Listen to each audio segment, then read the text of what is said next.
नमस्कार सभी को। लास्ट वीडियो में आपने देखा हम पाठ पढ़ रहे हैं क्रमचय तथा संचय, लेकिन अभी क्रमचय शुरू नहीं हुआ था। उसमें हमने पढ़ा था गणना का आधारभूत सिद्धांत, जिसमें आपको समझाया था कि किस तरह से हम किसी कोई घटना m तरीके से, कोई घटना n तरीके से हो रही थी तो टोटल उसके होने के तरीके m क्रॉस n होते हैं। अब हम मेन टॉपिक में आते हैं। क्रमचय हम पढ़ रहे हैं। क्रमचय की जो परिभाषा किताब में लिखी है बस वही लिखी है मैंने यहाँ पर।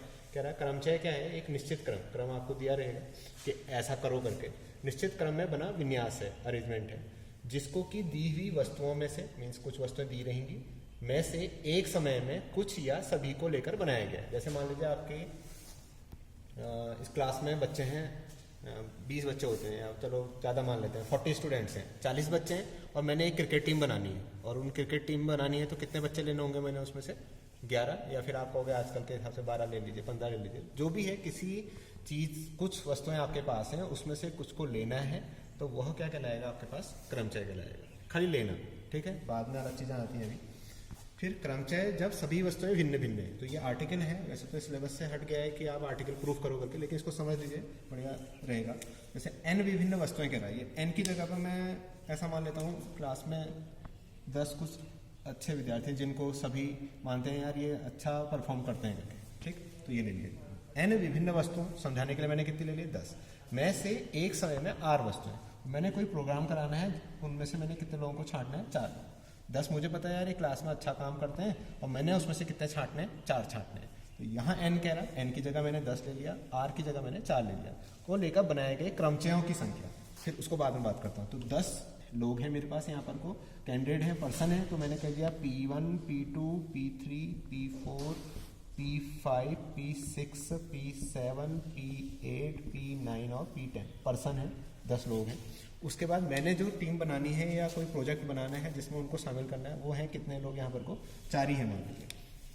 4 लोगों को उसमें मैंने छांटना है, कहना है कि आप आगे को जाओ, जिला स्तर पर प्रतियोगिता में जाओगे करके। यहाँ पर को ये 4 लोग छांटने हैं। अब 4 लोग छांटने हैं, तो देखो P1, P2, P3, P4, इन चारों में से कोई मैं इनका एग्जाम करवाऊँ या जैसे भी छांटूँ, तो इनमें से मेरे पास इस पोजीशन में छांटने के लिए 10 में से कोई एक आ जाएगा। पुरानी गणना वाला जो बताया था उसमें से कितने तरीके? 10। फिर उसके बाद क्या आए? 9 आए, लेकिन मैं ऐसे समझा रहा हूँ इसको, उसमें से मैंने एक कम किया।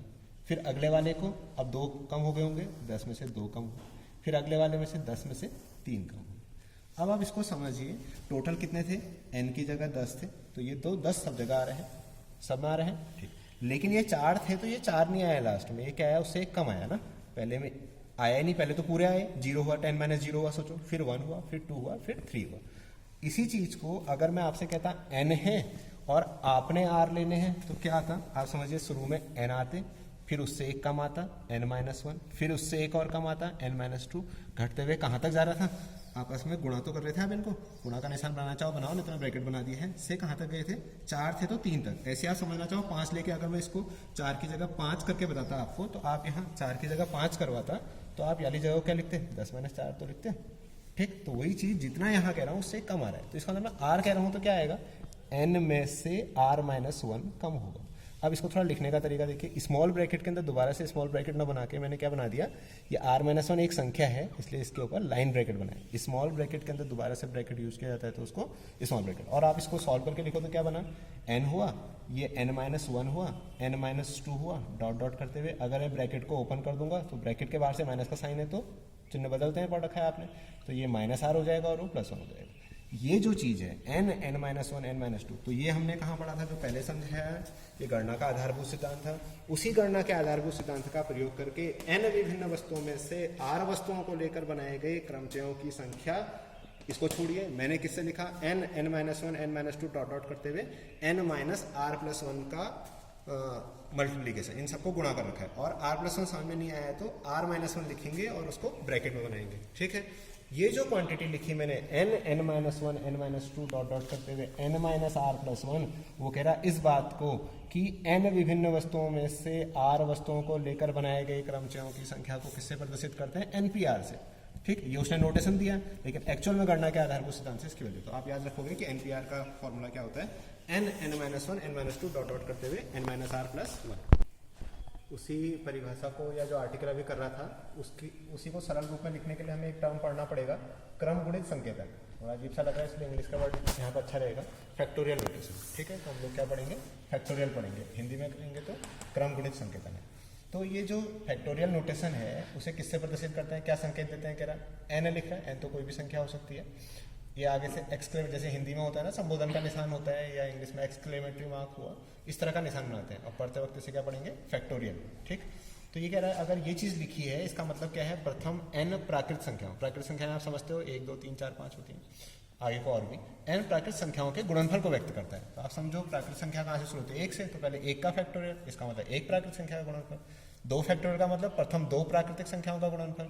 3 फैक्टोरियल का मतलब प्रथम 3 प्राकृतिक संख्याओं का गुणनफल। 4 का मतलब 4 प्राकृतिक संख्याओं का गुणनफल। और वर्ड है प्रथम, हाँ मतलब आपने कहा कोई भी 4, ऐसा नहीं, प्रथम 4 प्राकृतिक संख्याओं का गुणनफल। 5 फैक्टोरियल का मतलब हो जाएगा कितना, प्रथम 5 प्राकृतिक संख्याओं का गुणनफल। आप इनको डायरेक्ट याद करना चाहो कर सकते हो, आगे को भी याद कर लोगे तो और अच्छा। तो उसी तरह से n फैक्टोरियल का मतलब क्या हो जाएगा, फिर प्रथम n प्राकृतिक संख्याओं का गुणनफल। 1 2 3 करते हुए लास्ट में n लिखा। अब खुद ही समझ जाओ n से पहले कौन रहा होगा, n-1, और लिखना चाहो तो इससे पहले कौन रहा होगा, n-2, उन सबका क्या होगा, गुणनफल। इसी को थोड़ा मैं इस तरह से समझता हूँ, देखिए मैं उल्टे से लेके जाता हूँ। मैं ये इस लाइन में क्या पढ़ा, 1 2 3 4 को मैंने 4 फैक्टोरियल पढ़ा है, तो अगर मैं 1 2 3 4 को 4 फैक्टोरियल लिख दूंगा तो मैं इसको ऐसा लिख सकता हूँ 5 × 4 फैक्टोरियल, या आप कहोगे 4 फैक्टोरियल × 5। ठीक, और 4 को कैसे लिख देता, ये 1 2 3 वाला मीनिंग क्या है आपके पास, 3 फैक्टोरियल, तो मैं इसको 4 × 3 फैक्टोरियल लिख सकता हूँ। ऐसे इसको क्या लिख सकता था, 3 × 2 फैक्टोरियल लिख सकता था। ऐसे इसको 2 × 1 फैक्टोरियल, 2 × 1 फैक्टोरियल। ये चीज़ मैं इसलिए समझा रहा हूँ, तो आप देखिए मैं जब धीरे धीरे ओपन करूँ, 1 फैक्टोरियल तो चलो 1 याद कर लिया मैंने, 2 फैक्टोरियल की वैल्यू 2 बाहर आया, उससे 1 कम बचा। 3 में 3 बाहर आया, उससे 1 कम बचा। 4 में 4 बाहर आया, 1 कम बचा। 5 में, तो इसी तरह से इसमें अगर याद करना चाहूँ, मैं अगर n वाले को छोड़ दूँ, इससे पहले वाले को लिखूं, तो ये प्रथम n-1 प्राकृतिक संख्याओं का गुणनफल है, तो वो क्या हो जाना चाहिए, n-1 का फैक्टोरियल। ये ओपन करना आना चाहिए, इसलिए हम लोग इसको ऐसे याद कर लेते हैं कि फैक्टोरियल की वैल्यू को डायरेक्ट ओपन करना है, वो अच्छी बात है। डायरेक्ट ना करके एक एक स्टेप वाइज करोगे तो n फैक्टोरियल की वैल्यू क्या लिखा जाएगा, जो है वही बाहर आएगा और उससे एक कम का फैक्टर अंदर बचेगा, n-1 का फैक्टोरियल, और n उसके साथ गुणनफल। फैक्टोरियल केवल किसके पास है, इस n-1 के पास है। ठीक, इसका फायदा कहाँ पर होगा, इसने ये सब तो कहा, लेकिन न्यूमेरिकल सॉल्व करते वक्त कभी जीरो फैक्टोरियल आता है, तो आप कहोगे जीरो फैक्टोरियल को कैसे परिभाषित करूंगा, जीरो फैक्टोरियल में प्रथम जीरो प्राकृतिक, ऐसा तो होता ही नहीं है। तो जीरो फैक्टोरियल को परिभाषित करने के लिए मैं इसका यूज करूंगा, जो मैंने ये लिखा है। अगर मैं n की वैल्यू 1 पुट करा दूं, क्योंकि प्राकृतिक संख्या 1 से ही शुरू होगी, इसलिए मैंने 1 पुट कराई, तो ये 1 फैक्टोरियल हो गया, ये 1 हो गया, और ये क्या बन गया, जीरो फैक्टोरियल, जिसको मैंने परिभाषित करना है, ये जीरो फैक्टोरियल है। 1 फैक्टोरियल की वैल्यू अभी पड़ी है, 1 हो गया, और ये 1 हो गया। जीरो फैक्टोरियल की वैल्यू, जीरो फैक्टोरियल परिभाषित करना चाह रहा था, तो 1/1 हुई, और 1/1 तो समझते ही हो आप, 1 बन गया, इसलिए जीरो फैक्टोरियल की वैल्यू को क्या लिखा जाएगा, 1 लिखा जाएगा। अब हम क्या याद कर लेंगे, ऋणात्मक अगर संख्याएं आएंगी वो तो बात ही नहीं होगी। क्यों नहीं होगी, क्योंकि उसने पहले ही कह दिया कि फैक्टोरियल नोटेशन किसके लिए होता है, प्राकृतिक संख्याओं के लिए। जीरो प्राकृतिक संख्या नहीं थी, लेकिन इस वजह से इसको 1 बना दिया, ये आप समझ गए होंगे।